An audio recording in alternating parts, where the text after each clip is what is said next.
वसीम रिजवी जैसे लईन और बदबख्त इंसान इस दुनिया में बहुत आए बहुत गए और चलिए इन्होंने जो गुस्ताखी मैं बोलूँगा जो इन्होंने की है काबिल बर्दाश्त नहीं है। और इन जैसे अनासरों को जो ना कि सिर्फ किसी एक कौम के किसी एक मज़हब के ख़िलाफ़ है बल्कि पूरी इंसानियत के ख़िलाफ़ है और इस पूरी दुनिया में जो पीस प्रोसेस एक चलता है उस पीस प्रोसेस के ख़िलाफ़ है।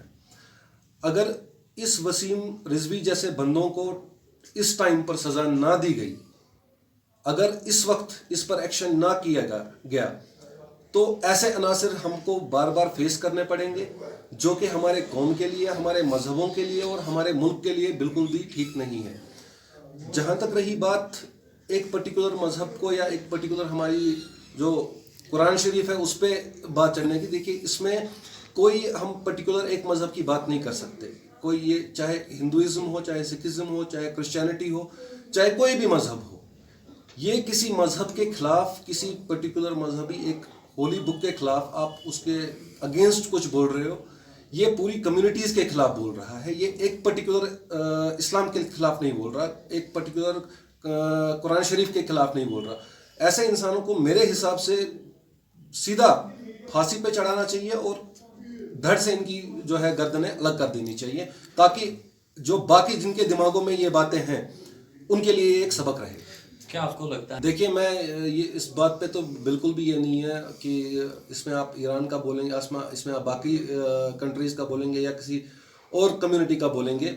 ये एक जो इसने बयान दिया है एक मुसलमान की किताब जो है होली बुक कुरान शरीफ के एक मुकद्दस किताब के ख़िलाफ़ दिया है। इसमें कोई कम्युनिटी का किसी चीज़ का हम ये नहीं कर सकते। अब हम बोलेंगे कि उस मुल्क से आया, क्या उस मुल्क में मुसलमान नहीं रहते? क्या आप उनको मुसलमान नहीं बोलेंगे?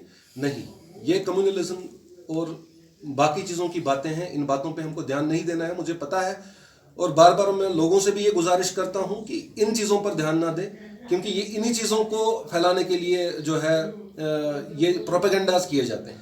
क्या आपको लगता है इट्स अ बिग टेररिज्म? या of course it is a big terrorism. ये भी एक किस्म का टेररिज्म है and we condemn this terrorism. हम हर एक टेररिज्म को कंडेम करते हैं, ये भी एक टेररिज्म है, इसको भी कंडेम करना चाहिए। साहिल सर, मैं आपसे पूछूंगा एक सवाल। अगर यही बात भगवत गीता, बाइबल या सिखों का जो ग्रंथ है उसके हवाले से की होती किसी ने तो बवाल मच गया होता। आप कैसे देखते हैं इसे कि इतना होने के बाद भी मुसलमान शांत है? देखिए इसमें शांत या अशांत होने की बात नहीं है। Violence is nowhere justified. Violence का कोई ये नहीं है। और अगर एक मैंने इससे पहले भी आपको कहा, आप रिपीट करके देख लीजिए, ये किसी पर्टिकुलर एक मज़हब के इसके ऊपर इसने नहीं दिया है। ये इस वक्त अगर इसने किया है ये हर एक मज़हब के ऊपर है, चाहे हिंदुइज़्म है, चाहे क्रिश्चियनिटी है, चाहे सिखिज़्म है, चाहे बुद्धिज़्म है। इसने हर एक को गाली निकाली है। सो डू यू थिंक कि जो इन्होंने ये किया है वसीम रिजवी ने, it's a blot on the democracy? इसके हिसाब से वो कह रहा है कि उस किताब से उसने नुक्ते निकाले जिसको अल्लाह ने हिफाजत की है और मेंशन भी किया है कुरान में कि आखिरी दम तक, यानी कि दुनिया के आखिरी दम तक इस किताब में ना हर्फ एक्स्ट्रा होगा, ना ज़ीर कहीं कम होगी, कोई इसमें गलती नहीं। तो क्या मैसेज देंगे आपकी? क्या सज़ा होनी चाहिए ऐसे इंसान के लिए जो कम्युनल राइट्स बर्पा करते हैं? बिल्कुल ऐसे इंसानों को देखिए जो ये कम्युनल राइट्स कराना चाहते हैं और ये जो कम्युनल चीज़ें बताते हैं, मेरे हिसाब से इनको बाकी सबको छोड़िए। जो टेररिज्म बाकी किस्म के ये जिनको भी पकड़ा हुआ है, जो जेलों में बंद है, उनको छोड़ दीजिए। सबसे पहले इसको फांसी दे दीजिए। Justice will be given.